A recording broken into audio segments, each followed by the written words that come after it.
goor kasta iyo goob kasta la soco Nasri Channel 999. Dagaalka magaalada Laascaanood ayaa fooda la sii geliyay maalintiisii afraad.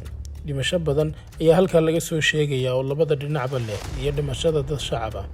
Magaalada dad badan ayaa ka qaxay, hoobiyayaal ayaa la sheegayaa inay guryo ku soo dhaceen, warar badan iyo muuqaalo badan oo la baahiyay. Badankooda waa been abuur. Hadiiba dagaal uu ka socdo meesha, way adkaanaysaa in xog rasmi ah laga helo.